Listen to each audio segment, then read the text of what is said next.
Lil hinn mir-retorika tal-gvern li qed jiddiversifika l-ekonomija biex tiddependi anqas fuq l-importazzjoni ta' ħaddiema barranin li m'għandhomx ċerta ħiliet, huwa fatt magħruf li dan mhuwiex minnu. L-istrateġija primarja tal-gvern hija li jkabbar l-ekonomija akkosta kollox, akkost li jkabbar il-popolazzjoni f'pajjiżna b'ħaddiema f'setturi ekonomiċi biqlieħ baxx u jimmina r-riżorsi u l-infrastruttura tal-pajjiż.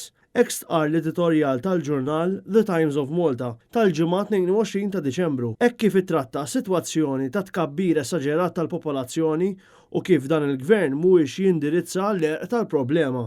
L-editur għamel referenza għal kummenti li għadda mal-istess ġurnal il-kap eżekuttiv ta' Identità Malta, Mark Malija, meta kkonferma li n-narrattiva tal-gvern li jkompli jimporta aktar ħaddiema barranin minn pajjiżi terzi baqgħet l-istess.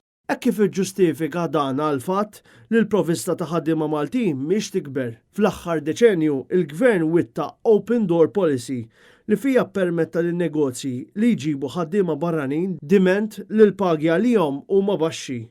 B'hekk il-popolazzjoni splodiet u tefet pressjoni li ma bħala fuq l-infrastruttura ta' dawn il-gżejjer, kemm fuq it-toroq u traffiku, is-servizzi tas-saħħa, żieda ta' barra minn hawn f'proġetti ta' kostruzzjoni u pressjoni li ma bħala fuq is-servizzi tal-enerġija u l-ilma mingħajr l-investiment meħtieġ li jilqa' għal din iż-żieda. L-editur saħaq li l-gvern qiegħed juri tmexxija dgħajfa hekk kif qed juri d-debba u jqabbes il-ħmar.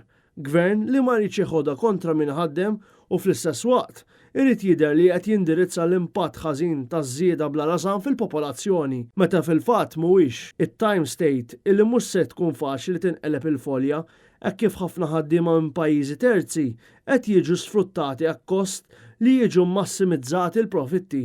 Il-bidliet kosmetiċi tal-gvern fil-liġijiet mhumiex biżżejjed biex jiġu indirizzati dawn l-abbużi mingħajr l-infurzar meħtieġ, kompla jgħid l-editorjal tat-Times.